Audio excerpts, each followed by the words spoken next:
તો લઉં છું, પણ મને કઈ જ અસર નથી કરતી. મોટી બા, તમે બિલકુલ ચિંતા ના કરો. અમે બધા તમારી સાથે છીએ. અને જો તમે કંઈ ભૂલી ગયા તો શું? અમે બધા મળીને તમને બધું જ યાદ અપાવી દઈશું. મોટી બા, તમે જરાય ચિંતા ના કરો. આપણે સાથે મળીને બધું જ કરી લઈશું. મોટી બા, તમારી આ બીમારી સામે આપણે સાથે મળીને લડીશું.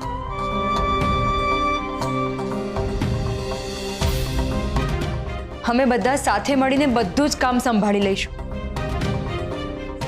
મોટી બા, તમે જરાય ચિંતા ના કરશો. હા મોટી બા, તમને આમ તૂટેલા અમે નહીં જોઈ શકીએ મોટી બા.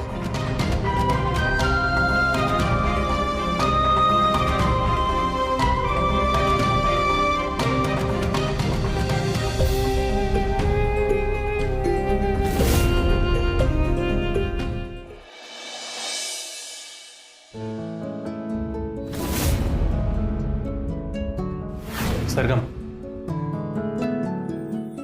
મારે તારી સાથે વાત કરવી છે. હા બોલ ને. સરગમ, તે સરોગેસી માટે શું વિચાર્યું?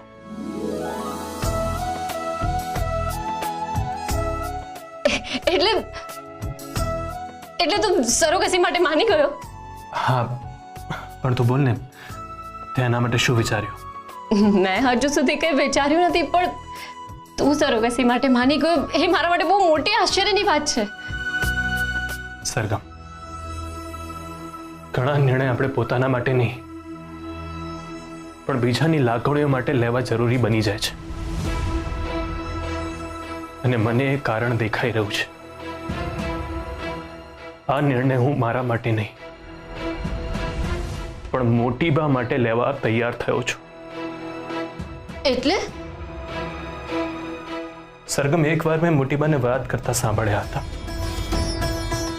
કે એમને આશા છે કે આપણું સંતાન થાય. અને દરેક દાદા દાદીને એટલી તો ઈચ્છા હોય ને કે પોતાના પૌત્ર પરપૌત્રને રમાડે, એમનું વારસા ઘરમાં આવે. આમ પણ મોટીબાને અલ્ઝાઇમર છે, એટલા માટે મેં વિચાર્યું છે કે આપણે સરોગેટ મધર માટે વિચારીએ. કેમ કે હવે ખબર નથી ને કે મોટીબા આપણને કેટલા દિવસ સુધી યાદ રાખી શકશે.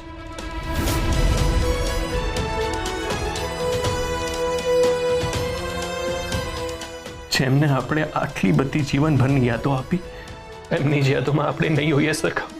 હિંમત રાખ ધ્વનિત. એના સહારે તો બેઠો છું. ધ્વનિત,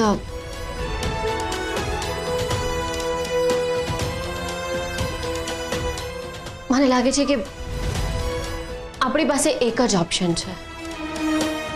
રૂપ, તારું આ વિશે શું કહેવું છે? સરગમ, મને એમાં કોઈ જ વાંધો નથી. બસ મને ચિંતા છે કે એની સાથે કંઈ ખોટું ન થાય. માણસ કંઈ પણ કરે તો પોતાની મંજૂરીથી કરે,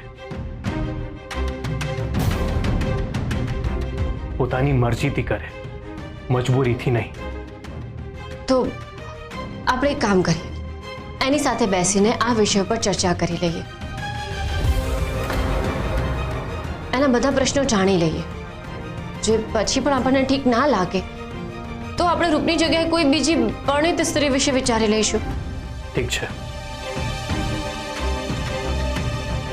આ ઘરમાં કોઈ બીજાના પેટે જન્મેલું બાળક આવે એ હું ક્યારેય નહીં થવા દઉં, ક્યારેય નહીં. બાપ, મોટી બા, મીરા, બધા બહાર આવો. મોટી બા, લજ્જાવું, શું થયું? મોટી બા, આ સરગમ અને ધ્વનિત બંને જણા વાત કરતા હતા કે આ રૂપને સરોગેટ મધર બનાવશે અને રૂપ નહીં તો કોઈ બીજી છોકરીને બનાવશે. અરે આજકાલના છોકરાઓને શું થઈ ગયું છે મોટી બા? કેટલા એડવાન્સ થઈ ગયા છે, એમને શું સમજાવવું?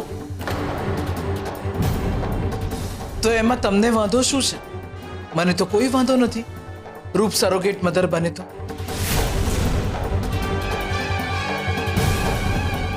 મને વાંધો છે મોટી બા. તમે ભવિષ્યનો વિચાર કર્યો છે? કાલે ઉઠીને આ છોકરી આપણી પ્રોપર્ટીમાં ભાગ માંગશે કે પછી હક જતાવશે તો? મમ્મી, એટલે તારું કહેવાનું એવું છે કે આ ડરથી અને આ વિચારથી ધ્વનિત અને સરગમ એમના જીવનમાં ખુશીઓ ન લાવે એવું ઈચ્છે છે તું? મમ્મી, આ તું શું બોલી રહી છે? કોઈની લાગણીઓથી તને ફરક પડે છે કે નહીં? લજ્જા ભાભી, એકવાર સરગમ અને ધ્વનિતના પોઈન્ટ ઓફ વ્યૂથી વિચારો. એમના મનમાં એમનું બાળક થાય એવી આશા નહીં હોય? મમ્મી, હું બસ એટલું જ ઈચ્છું છું કે ધ્વનિત અને સરગમ ખુશ રહે. અરે, એમનું અંગત જીવન છે, એમનો અંગત નિર્ણય છે. તારે એમાં વાંધો ઉઠાવવાની કોઈ જરૂર નથી. મેં તને પહેલા જ કીધું હતું કે તારે એમાં વાંધો નહીં ઉઠાવવાનો. મને વાંધો છે ચિરાગ, અને હું આવું નહીં થવા દઉં. ખબર નહીં આ છોકરી ક્યાંથી છે, કયા ઘરની છે, અને એ આપણા બાળકને જન્મ આપશે. બસ કરો લચ્ચા આંટી. આ છોકરી વિશે તમે કેવું વિચારો છો? આ તો ભગવાન ઓપ્શન નથી આપતો જન્મ લેતા પહેલા મા બાપ અને પરિસ્થિતિને ચૂઝ કરવા માટેનો.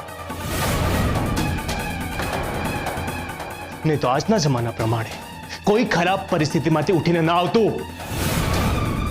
અને તમારે જે પણ કંઈ કહેવો ને અમને કહેજો, રૂપને નહીં, સમજ્યા? મને વાંધો છે ધ્વનિત. તું ગમે તે કે પણ હું આવું નહીં થવા દઉં ધ્વનિત. લજ્જા વહુ, શાંતિ રાખો. આ એ લોકોના જીવનનો અંગત પ્રશ્ન છે, એટલે એ લોકો જેમ ઈચ્છે એમ જ થશે. અને આ સમય નથી આ ચર્ચા કરવાનો.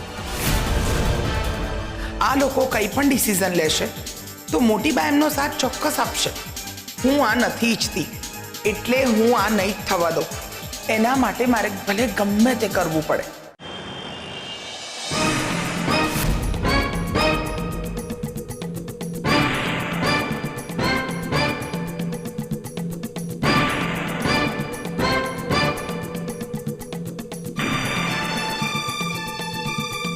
હવે આ જ એક વિકલ્પ છે. કોઈને કયા વગર નીકળી જાઉં. આમે મારું આ ઘરમાં કોઈ સાંભળતું તો નથી.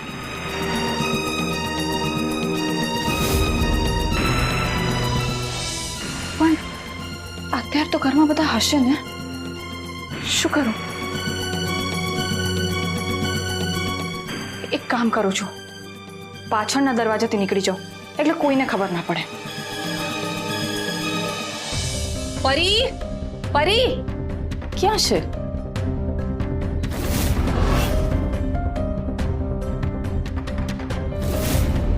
પરી નીચે પણ નથી. ક્યાંય બહાર તો નહીં ગઈ હોય ને? કેમ પરી ના આવી? ના, પરી એના રૂમમાં નથી. તમને ખબર છે પરી ક્યાં છે?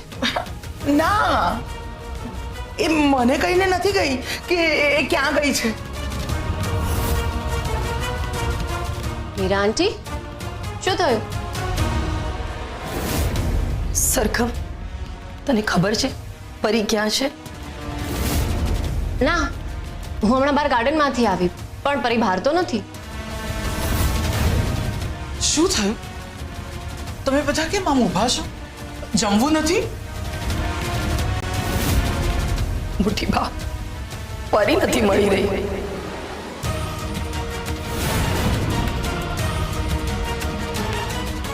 પરી એના રૂમમાં નથી. લજ્જા ભાભીને પણ ખબર નથી કે પરી ક્યાં છે. સરગમને પણ પૂછ્યું તો પરી ગાર્ડનમાં પણ નથી. પરી ગઈ તો ગઈ ક્યાં? અરે, અહીંયા ક્યાં જ ગઈ હશે. હું એને ફોન કરું.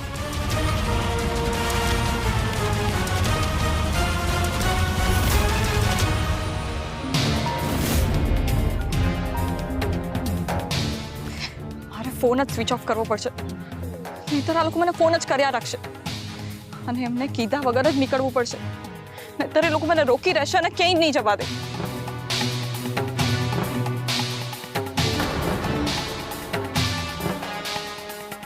હજુ સુધી રિક્ષા નથી મળતી. હું સ્ટેશન કેવી રીતે પહોંચીશ?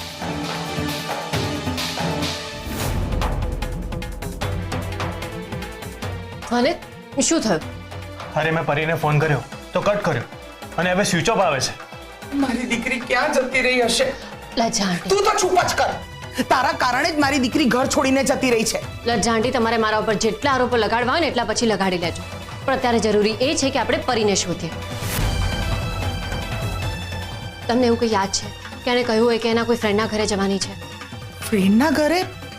ના, એ મુંબઈ જવાનું કહેતી હતી અને મેં એને ના પાડી હતી. અરે પણ પરી મુંબઈ તો કીધા વગર ના જ જાય ને. તો પરી કઈ ક્યાં હશે? અરે પરી જ્યાં પણ ગઈ હશે હમણાં જ નીકળી હશે, એટલે વધારે દૂર નહીં ગયું હોય. આપણે એને શોધવી જોઈએ. ચાલ સરગમ. હા, તું બરાબર કહે છે. ચાલ.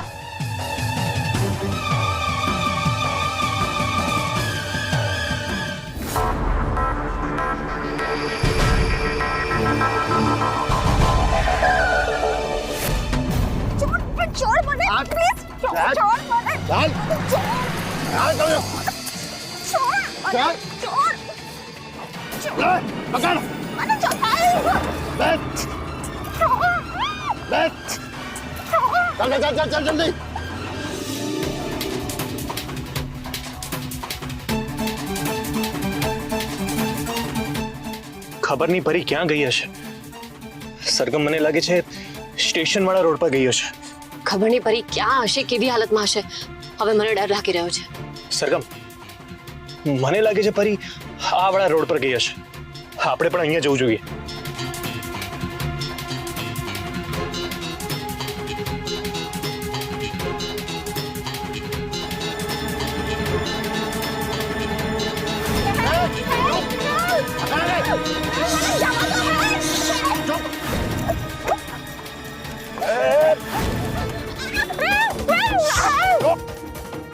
હા મમ્મી, આવું છું. અરે હા, ઇન્ટરવ્યૂ પતી ગયું છે. હા, થોડી વારમાં આવી જાઉં છું. હા હા, ચિંતા નહીં કરો. સરસ ગયું ઇન્ટરવ્યૂ. ઓકે. છોકરી જોખમમાં લાગે છે. મારે એની મદદ કરવી જોઈએ. બુમડા પાડીશ તું. મને જવા દો. ના પાડીને પકડાય.